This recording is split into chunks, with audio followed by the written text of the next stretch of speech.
மல்லி வேறு வழியே இல்லாமல் தன் அண்ணன் உயிரை காப்பாற்றுறதுக்கு அந்த டிவோர்ஸ் பேப்பரில் கையெழுத்து போட்டால் மட்டும்தான் அண்ணன் உயிரை காப்பாற்ற முடியும் அப்படின்னு வேறு வழி இல்லாமல் கையெழுத்து போட போகிறாங்க. அந்த நேரம் பார்த்து வெண்பா கால் பண்ணுறாங்க. ஆனால் வெண்பா ஃபோனை கூட மல்லி எடுக்கவே இல்லை. கையெழுத்து போகலான்னு போகும்போது மல்லி என்ன புள்ள பண்ணுற நிப்பாட்டு புள்ள அப்படின்னு ஒரு சவுண்டு கேட்குது. யாரான்னு பார்த்தா நம்ம அன்னபூர்ணியம்மா. ஸோ கரெக்டாக அன்னபூர்ணியம்மா சரியான நேரத்தில் என்ட்ரி கொடுக்குறாங்க. அன்னபூர்ணியை பார்த்ததும் மல்லி பெரியம்மா அப்படின்னு பத்திரத்தை தூக்கி போட்டு ஓடி கட்டி பிடிச்சிட்டு பயங்கரமாக அழுகிறாங்க. அன்னபூர்ணி என்ன மல்லி என்ன ஆச்சு அண்ணனுக்கு? ஏண்டி உன்கிட்ட நான் எத்தனை வாட்டி சொல்கிறது, நீ ஏன் என்னை பெரியமாவே பார்க்க மாட்டேற? நான் உன்கிட்ட பல முறை சொல்லிட்டேன், உனக்கு ஒரு பிரச்சனை அப்படின்னா நீ உடனே எனக்கு கால் பண்ணி சொல்லு மல்லின்னு பல வாட்டி சொல்லியிருக்கேன். ஆனால் நீனு அதை கேட்குறதே இல்லை. ஏன் தான் இப்படி இருக்கே தெரியல புள்ள. இப்போ நீ என்ன காரியம் பண்ணிகிட்ருக்க சொல்லு புள்ள அப்படின்னு கேட்க மல்லி அண்ணி சொல்கிறாங்க.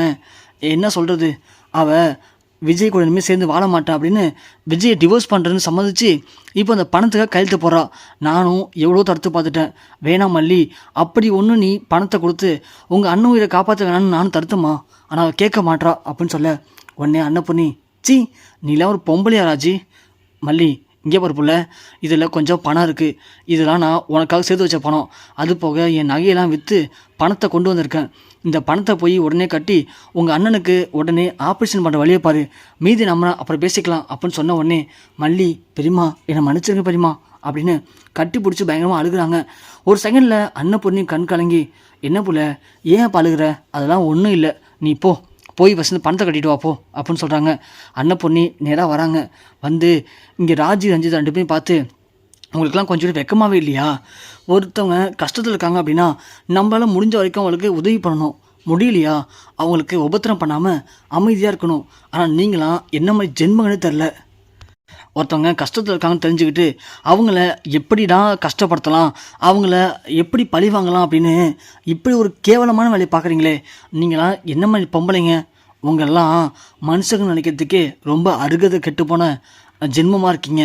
ஒழுங்கு மரியாதை இங்கேருந்து போயிடு ராஜி, இல்லைனா நான் என்ன பண்ணுவேன்னு தெரியாது அப்படின்னு ராஜி ரஞ்சிதா ரெண்டு பேரையும் பயங்கரமாக திட்டி விடுறாங்க அன்னபூர்ணி. அதுக்கப்புறமா மல்லி பணத்தை கட்டிட்டு ரொம்ப நிம்மதியாக அவங்க அண்ணிக்கிட்ட போயிட்டு சரி அண்ணி நீங்கள் பார்த்துக்குங்க, நான் வீட்டுக்கு போயிட்டு குளிச்சுட்டு வெண்பாவை பார்த்துட்டு அப்புறமா வரேன் அப்படின்னு மல்லி வீட்டுக்கும் போகிறாங்க. இங்கே அதுக்குள்ளே விஜய்க்கு உண்மையெல்லாம் தெரிஞ்சு போயிடுது. ஸோ மல்லியோட அண்ணனுக்கு திடீர்னு உடம்பு செய்யாமல் ஹாஸ்பிட்டலில் இருக்காங்க. அதுக்காக தான் மல்லி வெளியே போயிருக்கா அப்படிங்கிற உண்மை தெரிஞ்சு விஜய் ராஜுக்கிட்டையும் ரஞ்சிதா கிட்டையும் பேசிகிட்டு இருக்காங்க. ஏக்கா மல்லி அண்ணனுக்கு திடீர்னு ஹார்ட் அட்டாக்காக்கா, அதனால தான் மல்லி நம்ம யார்ட்டையும் சொல்லாமல் திடுத்துப்புன்னு போயிருக்கா. அது மட்டும் இல்லை, அவங்க அண்ணனுக்கு ஆப்ரேஷன் பண்ணுறதுக்கு ஏதோ அதிகமாக செலவாகணும்னு டாக்டர் சொன்னாங்களாம்.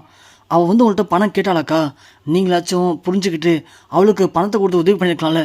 எனக்கு இந்த விஷயம் தெரியாமல் போயிடுச்சுக்கா அப்படின்னு விஜய் பேசிகிட்டு இருக்காரு. அதுக்கு ராஜியும் தெரில விஜய், அவன் நம்மகிட்ட வந்து பணம் கேட்டிருந்தா கண்டிப்பாக கொடுத்துருப்பேன் மேடம். ஆனால் வந்து பணம் நம்மள்கிட்ட கேட்கவே இல்லையே. எனக்கு நீ சொல்லி தான் விஜய் தெரியும் அவங்க அண்ணனுக்கு இப்படி உடம்பு செய்யாமல் இருக்குன்னு. தெரிஞ்சிருந்தா நான் சும்மா இருப்பேனா? என்னை பற்றி உனக்கு தெரியாதா விஜய் அப்படின்னு ராஜி விஜய்கிட்ட பயங்கரமாக ஒரு ஆக்டிங்கை போடுறாங்க. இப்படி பேசிகிட்டு இருக்கும் போதே கரெக்டாக மல்லி வராங்க. மல்லி வரதை பார்த்த விஜய், மல்லி வந்துட்டியா மல்லி, உங்கள் அண்ணனுக்கு பரவாயில்லையா? உங்கள் அண்ணனுக்கு ஏதோ ஹார்ட் அட்டாக்னு கேள்விப்பட்டேன், பணத்துக்கு நீ என்ன மல்லி பண்ண? இல்லைங்க நானே அரெஸ்ட் பண்ணிட்டேன். சரி மல்லி உங்ககிட்ட கொஞ்சம் பேசணும். இங்கே பாருங்கள், எது பேசுறது வந்தாலும் நாம் தனியாக போய் பேசலாம், அதுதான் கரெக்டாக இருக்கும். இங்கே மல்லி சொல்லிவிட்டு உள்ளே போகிறாங்க. ராஜேஸ்வரி ரஞ்சிதா ரெண்டு பேருக்கும் அப்படியே செருப்பால் ஒன்று அடித்த மாதிரி இருக்குது. இருந்தாலும் இப்போதைக்கு நம்ம விஜய்கிட்ட எதுவும் பேச வேணாம் அப்படின்னு அமைதியாக வந்துடுறாங்க.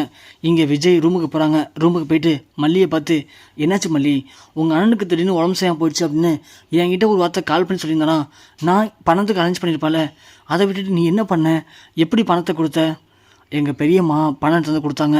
அவங்க வச்சுருந்த பணம் அவங்க நகையெல்லாம் அடகு வச்சு பணத்தை கொடுத்துட்டாங்க. நான் ஒரு வழியாக எங்கள் அண்ணனுக்கு ஆப்ரேஷன் பண்ணுறதுக்கு பணத்தையே கட்டிட்டேங்க, ஒரு பிரச்சனையும் இல்லை. சரி மல்லி நான் உனக்கு பணம் தரேன், அதை கொண்டு போய் உங்கள் பெரியம்மா கிட்டே கொடுத்துரு, பாவம் அவங்களே கஷ்டப்பட்டு செத்த பணம், அது எதுக்கு நான் தரேன் உனக்கு பணம்?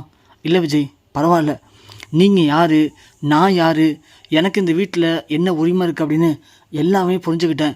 இந்த வீட்டில் என்னை பொறுத்த வரைக்கும் வெண்பாவுக்கு ஒரு அம்மாவா உங்களுக்கு ஒரு மனைவியாக இருக்கணும் அப்படின்னு நான் பல நாளாக ஆசைப்பட்டேன். அப்படி தான் என் மனசில் இது வரைக்கும் என்ன இருந்துச்சு. ஆனால் நீங்கள் எப்போ நான் இந்த வீட்டில் இருக்கிறதுக்கான உண்மையான அர்த்தத்தை சொன்னீங்களோ அப்போவே நான் சுக்குன்னு தான் உடஞ்சி போயிட்டேன். உங்களை பொறுத்த வரைக்கும் வெண்பா கேஸ் இப்போது திரும்பவும் கஸ்டடிக்கு வந்திருக்கு. அவங்க வந்து என்கொயரி பண்ணும்போது வெண்பாவுக்கு அம்மாவா நான் இந்த வீட்டில் இருக்கணும், அதை மட்டும்தான் நீங்கள் எதிர்பார்க்குறீங்க. அதனால தான் நீங்கள் என்னை வீட்டில் விட்டு வச்சுருக்கீங்க அப்படிங்கிறத நான் தெளிவாக புரிஞ்சுக்கிட்டேன். இதுக்கு மேலேயும் நான் அந்த லிமிட்டை விட்டு கிராஸ் பண்ண மாட்டேன். என் மரமாண்டிக்கு நல்லாவே புரிஞ்சிச்சு விஜய். இனிமேல் என்னால் உங்களுக்கு எந்த பிரச்சனையும் இருக்காது விஜய் அப்படின்னு மல்லி கிளம்பிடுறாங்க. இங்கே விஜய் ரொம்ப டென்ஷனாக இருக்காரு. என்ன இது, மல்லி இப்படி பேசிட்டு போகிறா? அப்போது மல்லி நம்ம சரியாக புரிஞ்சுக்கலையோ? நாம் அக்காட்ட சொன்னதை மல்லி காதில் வாங்கிட்டு தப்பாக புரிஞ்சுக்கிட்டாலும் என்ன அப்படின்னு விஜய் யோசிக்கிறாரு. கரெக்டாக அப்போ தான் வெண்பா வராங்க. என்னடாடா மல்லியம்மா பேசுனதை பற்றி யோசிக்கிறீங்களா? மல்லியம்மா பேசுனதை நான் காதில் வாங்கிட்டு டாடா இருந்தேன். மல்லியம்மா பேசுனதில் எந்த ஒரு தப்புமே இல்லை டாடா. நீங்கள் மல்லியம்மாவை அப்படி தான் ட்ரீட் பண்ணுறீங்க. உங்களை பொறுத்த வரைக்கும் மல்லியம்மா மேலே எந்த ஒரு பாசமுமே இல்லை. ஆனால் மல்லியம்மா உங்கள் மேலே ரொம்பவுமே அளவுக்கு அதிகமாக பாசம் வச்சுருக்காங்க டாடா. ஆனால் நீங்கள் அதை புரிஞ்சிக்க மாட்டீங்க. மல்லியம்மா ரொம்ப பாவம் டாடா.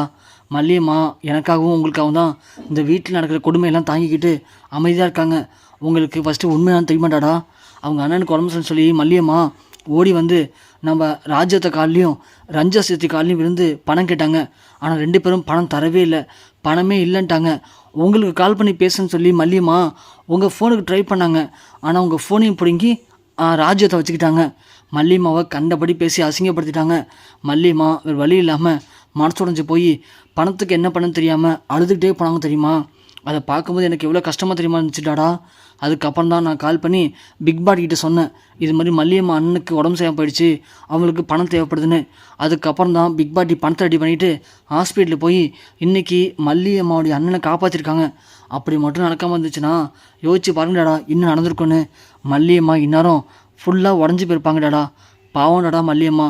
மல்லியம்மா உங்களுக்காக எனக்காக வந்து அந்த வீட்டில் நடக்கிற எல்லா கொடுமையும் தாங்கிட்டு இருக்காங்க.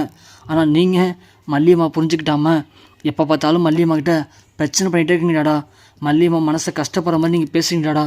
வேணாண்டாடா, நீங்கள் கொஞ்சமாச்சும் யோசிச்சு பாருங்கடாடா. மல்லியம்மா எவ்வளோ நல்லவங்க அப்படின்னு உங்களுக்கே புரியுண்டாடா, ப்ளீஸ்டாடா அப்படின்னு வெண்பா சொல்கிறாங்க. விஜய் ஒன்றே யோசிக்க ஆரம்பிக்கிறாரு. பாவம் தானே மல்லி. மல்லி என்ன தப்பு பண்ணா? மல்லி எந்த தப்புமே பண்ணவே இல்லை. ஆனால் மல்லிக்கு சுற்றி நடக்கிறது எல்லாமே மல்லிக்கு எதிராக நடக்குது.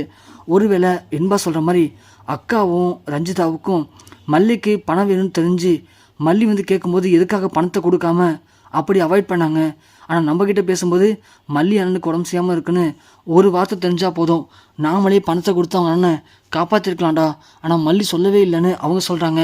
ஆனால் வெண்பா மல்லியம்மா வந்து ராஜி காலில் விழுந்ததா வெண்பா சொல்கிறாளே, இது எது உண்மை எது பொய்ன்னு ஒன்றுமே புரியலையே அப்படின்னு விஜய் யோசிக்கிறாரு. வெண்பா திரும்ப வராங்க. என்னடாடா நான் சொன்னதெல்லாம் உண்மையாக இருக்குமா பொய்யா இருக்குமா யோசிக்கிறீங்களா? தெரியும்டாடா, நீங்கள் உங்கள் அக்காவை தான் முழுசாக நம்புவீங்க, மல்லியம்மாவை நம்ப மாட்டீங்கன்னு எனக்கு தெரியும். அதனால தான் நான் வீடியோ எடுத்து வச்சுருக்கேன், இந்த வீடியோ பாருங்கடாடா அப்படின்னு காட்டுறாங்க வெண்பா. பார்த்தா அந்த வீடியோவில் மல்லி வந்து நம்ம ராஜுக்கிட்ட மடிப்பிச்சை கேட்குறது, காலில் விழுந்து கெஞ்சதுன்னு எல்லாமே பதிவாக இருக்குது. அதில் ராஜி சொல்கிறாங்க, இங்கே அப்புறம் மல்லி உங்கள் அண்ணனுக்கு உடம்பு சரியாமல் இருந்தா என்ன, அவன் செத்தா எங்களுக்கு என்ன, எது நடந்தாலும் சரி கண்டிப்பாக ஒன்றாலும் இந்த வீட்டிலேருந்து ஒரு பைசா காசு எடுத்து போக முடியாது.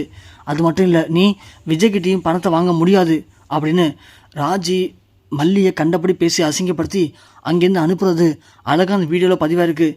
அப்போ தான் விஜய்க்கு புரியுது, அப்போது நாம் தான் இவ்வளோ நாள் எல்லாத்தையும் தப்பாக புரிஞ்சிட்டு இருக்கோம்.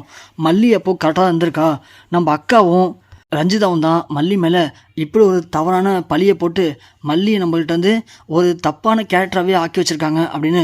அப்போ தான் விஜய்க்கு புரியுது, விஜய்க்கு ரொம்பவுமே குற்ற உணர்ச்சியாக இருக்குது. ஏன்னா நாம் எந்த தப்புமே பண்ணாத ஒரு பொண்ணை போட்டு இந்த அளவுக்கு டார்ச்சர் பண்ணியிருக்கோமே, இந்த அளவுக்கு கஷ்டப்படுத்தியிருக்கோமே, அவன் மூஞ்சில் அவன் இனிமேல் எப்படி முழிக்கிறது அப்படின்னு தெரியாமல் இங்கே பயங்கர குற்ற உணர்ச்சியோட அப்படியே ஒரு மாதிரி கண் கலங்கி நிற்கிறாரு விஜய்.